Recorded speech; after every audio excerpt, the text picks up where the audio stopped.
Hello everyone, this is Umar Shabbir. दोस्तों, सुनने में ही आया है कि बाबर आजम की अब टी20 से छुट्टी होने जा रही है। बाबर आजम के लिए अब डू एंड डाई वाली सिचुएशन है।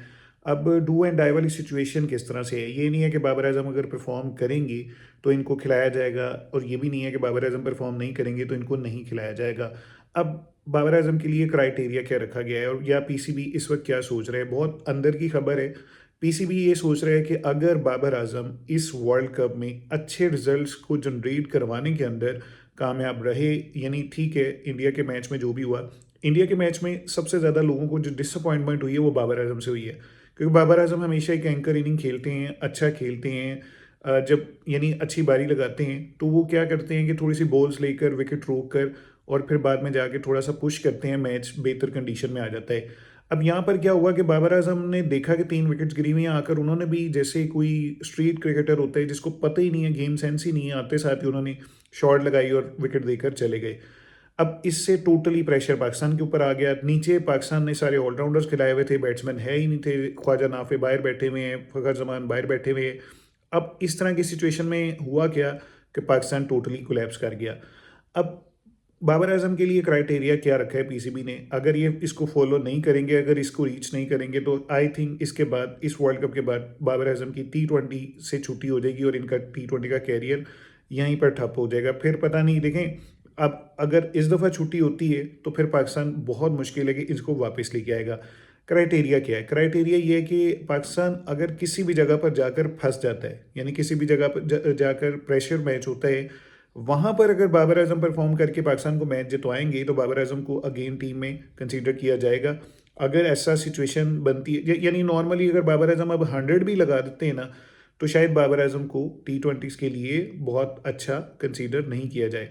लेकिन अगर, यानी फोर से अगले मैच में, अब पाकिस्तान के लिए ऑलमोस्ट सारे टूर्नामेंट के मैचेस डू एंड डाई हैं। अब जो अपकमिंग मैच है वहाँ पर ये जीतेंगे तो फिर ही आगे जा सकेंगे, वरना यूएस से आगे क्वालिफाई कर जाएगा, क्योंकि पाकिस्तान का जो नेट रन रेट है वो बहुत बुरा है। अगर ये मैच नेक्स्ट वाला हार जाते हैं तो ये बाहर हो जाएंगे।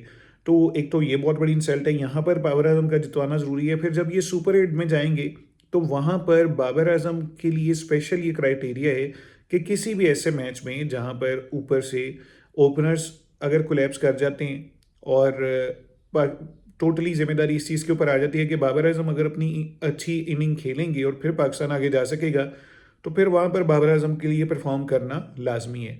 अगर ऐसा नहीं हुआ तो फिर बाबर आजम के लिए थोड़ा सा पीसीबी की तरफ से ये खबर यही है कि उसके बाद इनको कंसीडर नहीं किया जाएगा।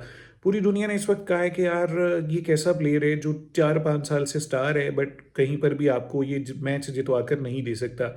तो ये सिचुएशन बड़ी सही है कि यार, फिर इतने ही जो यंगस्टर्स हैं जिनके नीचे चांसेस मर रहे हैं, तो वो क्यों बाहर बैठें? इवन फ़खर जमान क्यों बाहर बैठें? अगर आपके जो सुपरस्टार्स हैं वो इस तरह की परफॉर्मेंसेज दे रहे हैं, इस तरह तो आकर वो भी कर सकता था। इवन रवि शास्त्री ने कहा था कि यार, फ़खर जमान ऐसा प्लेयर है, नहीं भी चल रहा हो, इसकी फॉर्म ना भी उसको रखना चाहिए, क्योंकि जिस दिन इसकी फॉर्म है, जिस दिन इसका दिन है, किसी भी टीम के मुंह से ही मैच छीन सकता है। बट भाईजान, इतने सारे पाकिस्तान ने ऑलराउंडर खिला लिए और एक प्रॉपर बैट्समैन को बाहर बिठाया। एनीवे, इस सब में सबसे ज़्यादा उम्मीद थी बाबर आजम के ऊपर, और अब उन्हीं की सबसे पहले शामत आएगी अगर पाकिस्तान इस वर्ल्ड कप से अर्ली बाहर होता है। अभी के लिए मुझे दीजिए इजाज़त, अगली वीडियो में आपसे मुलाकात होगी, तब तक के लिए गुड बाय।